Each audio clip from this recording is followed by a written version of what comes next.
Hello, everyone. Welcome to Podtacular, the unofficial Halo Universe podcast. I am Duststorm, and I'm sitting down with Andy Dudynsky, otherwise known as Bravo, from 343, the newest community manager over there.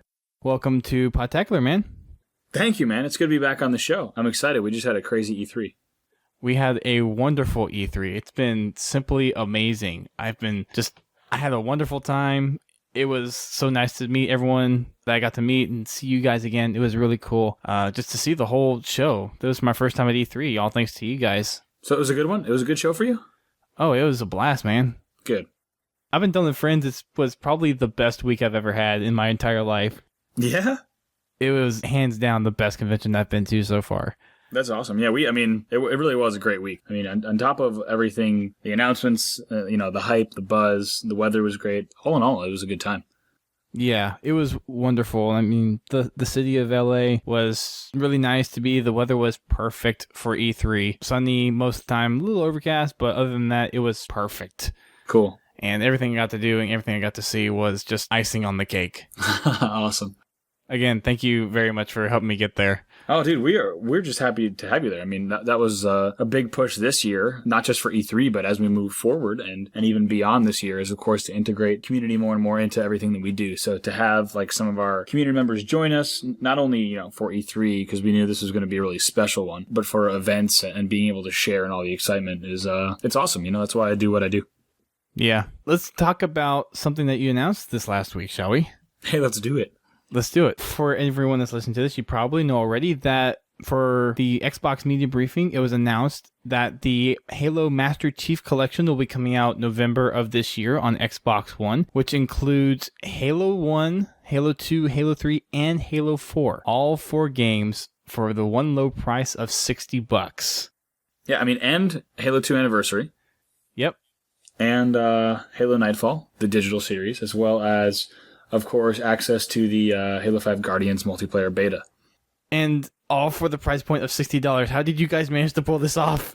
To be honest, so the price point is awesome, and we were so glad that we could, right after our announcement, that we were able to share that. I mean, Major Nelson went out on Twitter with messaging. I know in the green room, we had Bonnie also tweet that it was only $60. I don't know how all the magic works behind the scenes with retail pricing and working with partners and all the business end of it, but I'm just really happy that we were able to get that $59.99 price point because it's a collection that we're so excited about for so many reasons, many of the same reasons that all of you are excited, and to get it at that price point is just super exciting. So, just to think, hopefully everyone's going to pick up the game, and we're going to have a lot of people playing Halo come November.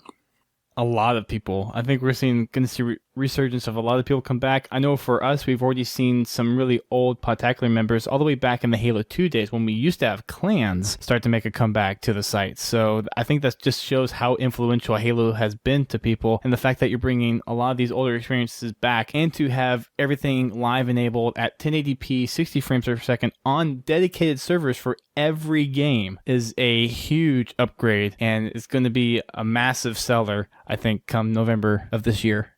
Yeah, it's really a combined effort. So many teams, not only across the studio, but across the world to get everything over to Xbox One. And it should be a good time. Like you said, people are coming out of the woodwork. I've received tweets from people with gamer tags that I barely remember from the Halo 2 days. So it's just really exciting to see people get excited, not only about the games that they used to play and reliving those, but also just getting excited about Halo.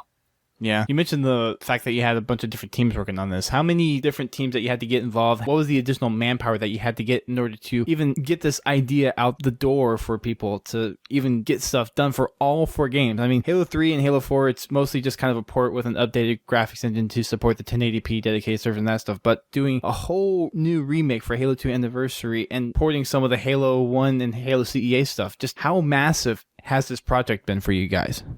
I mean, yeah, it's pretty big, and it's something dating back a really long time. This is something that the heads of the studio were thinking about when we bring Halo over to Xbox One, what we wanted to do. So this is something that predates actually even my joining the studio. But like you said, we've got a bunch of partners, test teams all around, a lot that Halo fans will be familiar with, Saber and Certain Affinity, to name a few that are working on this project. And it's really cool because we'll see different builds come in, right? You'll hear that Halo 1 campaign is now online and playable. You'll hear that Halo 2 Anniversary, those first builds builds were coming in. So as these builds come in, it's just really exciting because you start to see all these puzzle pieces come together. And, they're just these little different pieces. But of course, when you put them all together, it is this great big collection. It's really exciting. Even just coming back from E3, this was my first day back in the studio, and everyone's just so excited to be working on this collection. When we look at, for example, still looking at like final tweaks to the map Ascension, everyone is just, I think, really happy not only to be making this game, but also, of course, to play it once it finally comes out. We can't wait to finish it just so we can play it.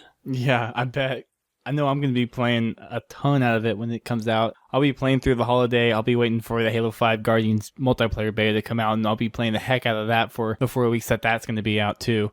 For those that don't know, the multiplayer beta is going to be accessible December 27th of this year. So you'll be able to get to play through New Year's and into the new year when Halo 5 Guardians comes out next fall. You touched on some of the other teams working on Halo 2. One of the things that you guys announced was that Blur is actually working on the cinematics for the Halo 2 remastered campaign with the new graphics and stuff.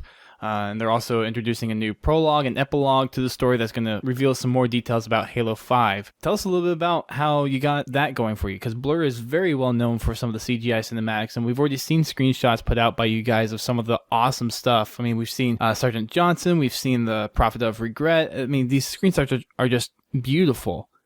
Yeah, I mean, I can't speak too much to the partnership or the business angle of getting Blur to work on this stuff, but their work is absolutely incredible. Like you said, I'm sure a lot of people have seen these shots. When we first saw them, we I think legitimately thought that they were photographs. When you pull up whether it be the Sergeant Johnson shot, it's great looking stuff. So I think people, if only, that's like a single reason to replay through Halo 2 Anniversary Campaign. So just one more reason that we're excited about the project. Yeah. Can you cut back and forth during the playback of the cinematics? I know there's a couple questions around that. I think it's going to be so beautiful that you won't want to. No. That's a good reason. I'm actually not sure. I know you can actually snap back and forth, as you said, but during the campaign, it's really quick. It's even faster than Halo Combat Evolved Anniversary.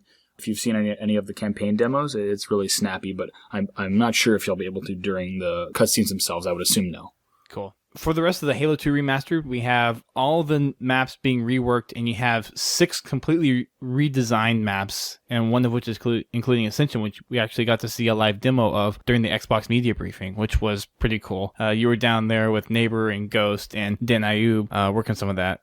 How's it been to just kind of work on some of this and see all the pieces come together and see some of these maps that you're working on have this whole new look to it, but play the same as exactly you remembered it? Oh, I mean, it's nuts. Being down at E3 especially, we arrived about 3 days early to do rehearsals and making sure that everyone is on their cues, and just that the whole press conference is a great show. And every time we came out during rehearsals, even though the Galen Center was an empty room, it's incredible to be on that screen announcing the 10-year anniversary of Halo 2 and this awesome product. I mean, Ghost, Neighbor, and myself were humbled and honored just to be part of this team and coming out on the stage and playing a game for everyone and letting everyone see what we've been working on for the first time. It was truly incredible. Something that I'll definitely never forget. Kind of hanging out backstage with all these different teams, right? With the Fable team, the Forza team, all announcing their products. It's just really exciting to be a part of, and the amount of excitement that we had backstage before we went out there, and then being able to come back to the green room to a flood of tweets and forum posts and everything. It's just been awesome. And like I said, it really is a privilege to be working on the Master Chief Collection. That's pretty cool. What's kind of the ultimate goal from the whole Halo 2 anniversary project? I know multiplayer is a lot of focus for people because it's where a lot of people really got into the multiplayer experience for Halo, including MLG, but there's also the campaign side of it. So what's kind of been the overall goal for getting Halo 2 anniversary out there and getting the whole remastered solution put into the collection? Yeah, I think the goal really is just to celebrate the 10-year anniversary of what Halo 2 means to everyone, to games, to online multiplayer, to Xbox, and of course to Halo fans, to celebrate how big that game was for this franchise, to celebrate the story of Master Chief, which is why we want to bring the entire collection and the entire Master Chief saga to Xbox One, to make sure that we're doing the multiplayer right. And to bring back not only the experiences that everyone remembers, but also bringing everything to Xbox One in a way that we're creating new experiences for everyone, whether it be through campaign, and multiplayer, user-generated content, and beyond. I think it's really just to acknowledge that 10-year anniversary. Nice. For Halo CE, it's likely that we're going to see a port, I think, from CE anniversary for the campaign, right? Yeah, so your anniversary experience from Halo Combat Evolved will absolutely be included in the campaign. Everything you remember about being able to switch back and forth and the upscaled graphics from CE, excuse me, not upscaled, but the remastered graphics from CE Anniversary will be included in the campaign. For the Halo maps specifically, are those going to be ported over from CE Anniversary, or are those going to be more pulled from the Halo game as people remembered it, or Halo PC? How's that going to transition over for the multiplayer side? Oh, talking about multiplayer, yeah. So multiplayer is a port of all of the original Halo CE multiplayer, plus I believe it was 6 PC maps. Icefields and Timberland and all those will also be included in the collection. So all that original Halo Combat Evolved multiplayer coming to Xbox Live for the first time. And that's pretty cool because we have people that I'm sure have played Halo on the Xbox but never played on the PC, so it's almost like an additional DLC pack in a sense. Yeah, I mean, all those maps are definitely a bit larger, but if you do fancy big team games, that'll be, the first time that a lot of people will be experiencing these maps, which, like you said, is a cool thing to think about. Yeah. So for the PC side of things, are we also going to see the Halo 2 Vista maps as well? I believe it's District and Uplift that were PC exclusive. Yeah, as Dan said on stage, we're bringing everything over, so those PC maps will be included as well. Kind of the same deal with them. They're a little bit bigger maps, but definitely will be included in custom games, and we're also thinking about where they might fit for matchmaking. That's awesome to hear, especially coming from PC originally. That's really cool. Mm-hmm. There's going to be some custom options for all the games, I'm sure. You also announced the Forge and Theater modes for Halo 2 Anniversary. Talk a little about what you're doing with those.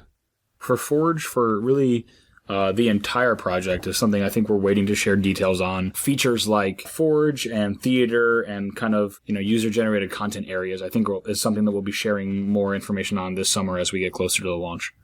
Cool. For some of the stuff that we have with the custom games and game types and maps and stuff, for Halo 3 and Halo 4, are we going to be able to pull those over from the Xbox 360 and the Xbox One, or are we going to have to start from scratch on all the custom games that have been created over the many years that those games have been out? Yeah, that's something we're absolutely thinking about, both in the lineups that the games will launch with, as well as how we bring that content over and make it accessible. So much like Forge, file share and files and how they all work and what needs to be recreated, what is already done, I think is something that we're also not only still working on, because as we're obviously still in development, but something that once again we'll have the ability to share more on as those details get locked. Alrighty. For the custom game options that are there, of course, every game has its own set of custom games. Are you looking to universalize those in a way, or is every game going to still have its own set of game types that it originally shipped with?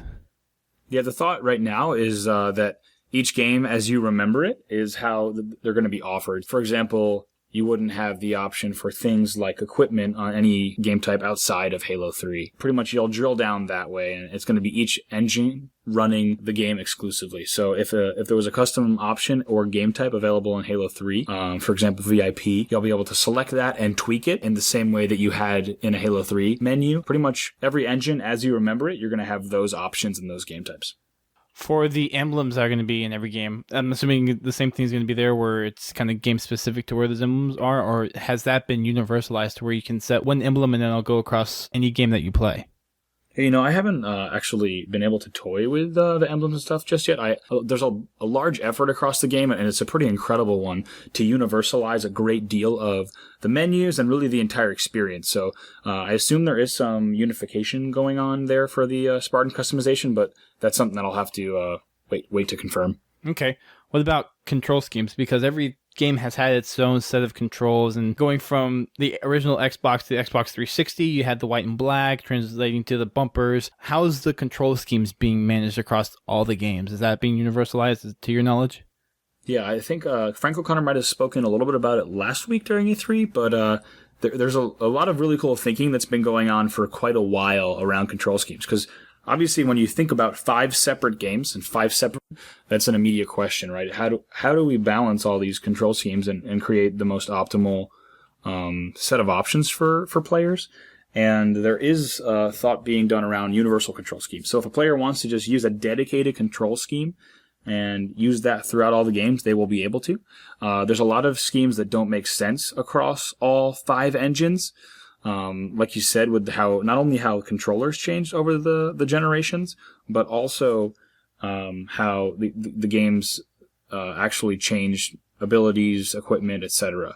So there will be universal options, but if you love your Halo 2 default scheme and in Halo 3 you want to play Bumper Jumper, those game-specific control schemes will be available in their corresponding games and engines.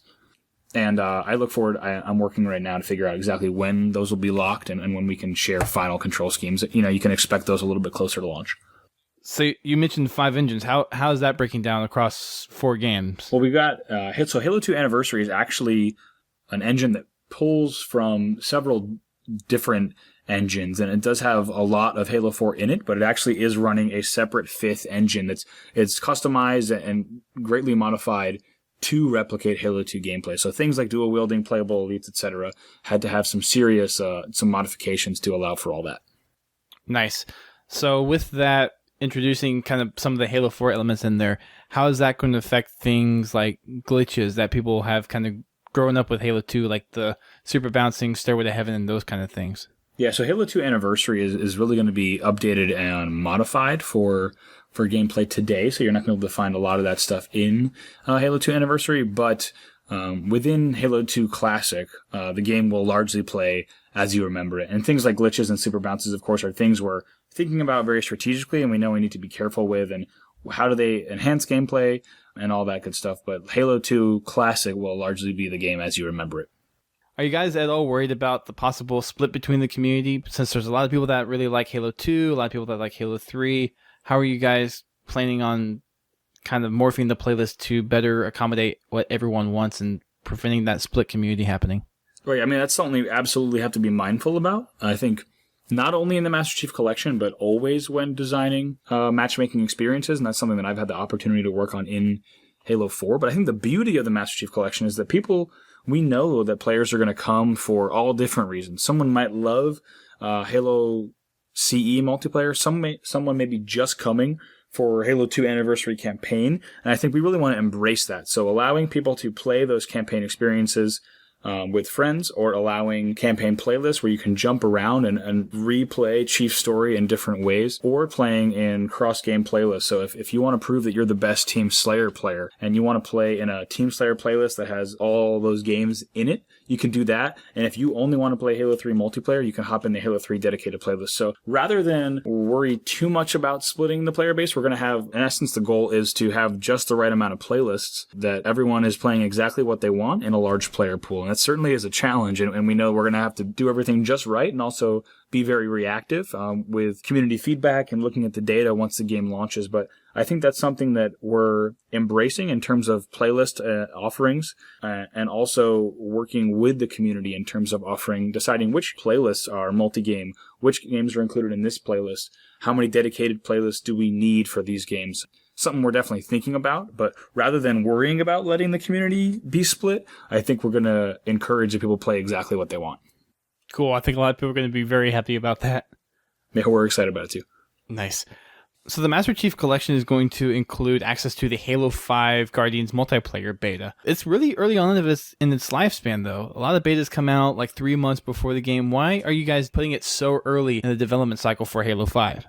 Yeah, one thing we definitely want to do with the beta is get real feedback. And I think towards the end of, the last console generation and even this generation, a lot of betas that you see that come out are really just tech checks and making sure that servers and everything is in place. But with the Guardians beta, what we really wanted to do is get feedback on how the game is playing, and also get community input from week to week. Like, we're going to have, obviously, a ton of new things to show with this game. So from week 1 to week 2, introducing new weapons, new maps, showing off new things that we've got going on in this game. So I think being able to have the beta coming out so early and being a true beta is something that we are definitely excited about. Nice. I'm excited about it. I'm excited to have it during time off, because I'll be off probably Christmas break and a little while after that too. So it's perfect time for a beta, really. Everyone has the new console, they have the collection, like everyone's going to be playing this. Yeah, hopefully everyone's going to be joining. So we hope it's a really good time that everyone's going to be able to play. And of course, provide us feedback on what they think. Nice. For Nightfall, which is going to be the Ridley Scott production, Yep. Is that going to be something that is included on disc? Is that going to be something that is streamed over Xbox Live, or is it actually going to be available at launch? Give us a little more details about the actual release, how we're going to be able to get that experience. Yeah, I think we're still figuring out exactly delivery and waiting to share more details on that. But whether you get the disc version of Halo the Master Chief Collection or the digital version, I definitely wanted to clear that up, you will have access to Halo Nightfall. So that's going to be starting on the release date of the Master Chief Collection on November 11th, and that's going to be more episodes will be released as we approach Halo 5 Guardians beta. So that'll tell a little bit more about that story, the Halo 5 story, as we approach it. Like, as I said, we'll have more to share on exact delivery, but whether you do get the disc or the digital download, you'll be able to join in on that fun. Very nice. And I'm sure we'll have a lot more details come out about that over the summer, pretty much. Oh yeah, definitely. I mean, it's exciting. As Bonnie said on stage, it's in production, so getting kind of images and videos from the set every so often is really cool because, I was super impressed with what we were able to do with Forward Unto Dawn, seeing how everything was recreated. So I'm really excited to see more on Nightfall. Yeah, Forward Unto Dawn was a great production, and you guys did a very good job with that, and I am looking forward to Nightfall and then the TV show that comes out next year, too. You guys have a lot of summer stuff planned up to here. You guys mentioned that you were going to be at RTX. You want to detail a little bit out what you're going to show off there or some of the other summer plans that you have? Yeah, RTX is an event that, of course, we're always looking forward to each year because everywhere you turn, it's just Halo fans left and right. So we did announce just last week, right after E3 concluded, that we are going to be at RTX, and we'll have more to share, not only for the entire community, but fans on site. We'll have some really cool things and a little bit of a different booth experience. So I think we'll be able to give some more details on that, as well as kind of what we're up to for the rest of the summer. Right now, a lot of us are heads down. Like I said, today was my first day back, so working and getting these games out the door. But we, of course, will have a little bit of time on the road where hopefully we'll be able to have some more fun. Nice. So thanks for taking the time to sit down with me, Bravo, and talk. Last question. What is your favorite map and game type combination across every Halo game? Oh my goodness. It's tough. My first gut reaction is Chill Out Team Slayer. I also love anything on Lockout. I really love Nero's game types from Halo 3. All of those jump out. But I mean, if you look at just the whole... Now you got me thinking about game types, man. Now I'm thinking about One Flag CTF on Zanzibar. And Zanzibar's a good one. Yeah, Single Bomb Assault on Ivory Tower. Hang 'em High, Team Slayer. There's a lot of good things, but I guess what I'm really excited about playing Chill Out 2v2 Team Slayer on Xbox Live. Very cool. What about you? Tell me about you. What's your favorite? It's hard to say because I got my start on the actual console side really late on.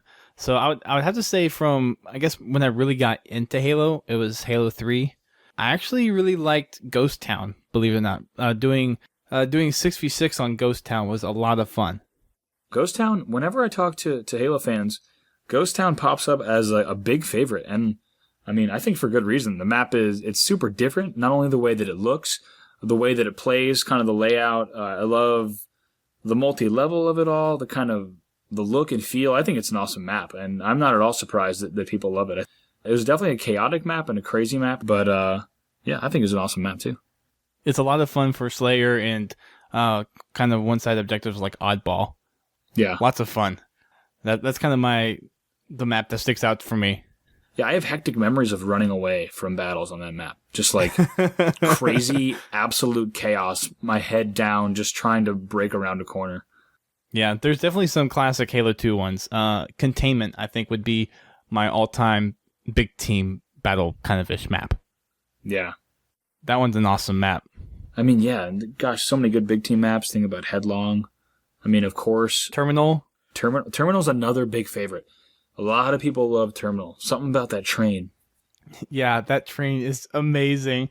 There's so many fond memories from just the train. It's so unforgiving, man. It just doesn't stop. Same speed limit every time. That's what's so funny. And then there's a whole bunch of machinima just around the train, which is hilarious. Oh, yeah, no, people love the train.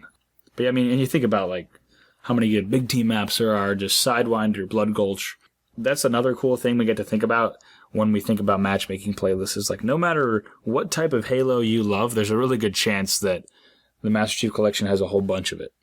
Definitely. Bravo, again, thank you for taking the time to sit down with me, talk about some Halo Master Chief Collection stuff, clarifying some questions. And again, thank you for the huge opportunity to go to E3 and helping craft one of the most wonderful and memorable experiences I've ever had. Oh, dude, I am, first of all, I'm so glad to be on the show. I love talking to you and all of your listeners. And I'm just glad that you had a good time because we had a really good time. I hope that everyone, both at the event and at home, really liked what they heard. That's all that we can hope. And yeah, man, I'm glad that you're excited because I'm excited too. So guys, make sure you head on over to halowaypoint.com or halo.xbox.com. Check Bravo out. He posts the news on a regular basis. He does the Halo Bulletin as well. And check out their Twitter and their new Instagram that they created for the E3 event. That was pretty cool to see some of the stuff you guys got to post. Yeah, we got a lot of behind-the-scenes cool stuff from E3. So we're kind of thinking about Instagram as a way we can share kind of inside stuff as well as celebrate different fan art. So if you are an Instagram user, definitely check out the Halo page. We've got some cool stuff with different people from the team goofing off at E3. Nice. So we will see you at RTX, right? Yeah, I'll be there. We'll be on the floor as well as we'll have a panel as well. I think it's Saturday afternoon, so don't miss it. Ooh, hopefully it's not during mine, because I have a panel too. I hope it isn't. Otherwise, we're going to fight to the death. No, not really. Just kidding. Yeah. So we'll have to see how that goes. Definitely check them out, guys. Thank you for listening. Make sure you check out podtacular.com. Wait a minute. When is your panel? My panel is 1:30 on Saturday. All right. Well, hopefully I can come to your panel. Nice. Will you come to our panel? Definitely. I wouldn't miss it. All right. Unless I have a panel. All right. So hopefully it's not during that time. If not, I'm sure we could talk to Barbara and work it out. Because it was originally 4 o'clock. You got me all nervous now, man. I'm looking it up. Okay. Going to the RTX panel. All right. When is your 1:30 on Saturday. Which one is it? The Art of Podcasting? Yep. All right. I'm looking at the schedule now. We are noon to 1. We are perfect. Good. We are noon to 1. You can come hang out with 343. You get a half-hour lunch break. And at 1:30, you head over to Dustin's Art of Podcasting. Very nice. We're good. This is a continuation of the panel I did last year. So we did a kind of basic introduction to podcasting last year. And this year, we're going to talk about more the technical side of things. So we'll talk about microphones. We'll talk about mixers. We'll talk about software. All that good stuff on this panel. Hey, see? No worries, okay? Good stuff, man. Everyone can go to both. Yay. And I'll be at yours. Awesome. So we'll see you at RTX. Hopefully we can get another podcast done. That'd be cool. Yeah, let's do it, man. Again, thank you, Bravo, for coming on. I'm sure we'll see you very, very soon. And to all the listeners at home, thank you for tuning in and listening. And we will see you guys next time. Cool. See ya.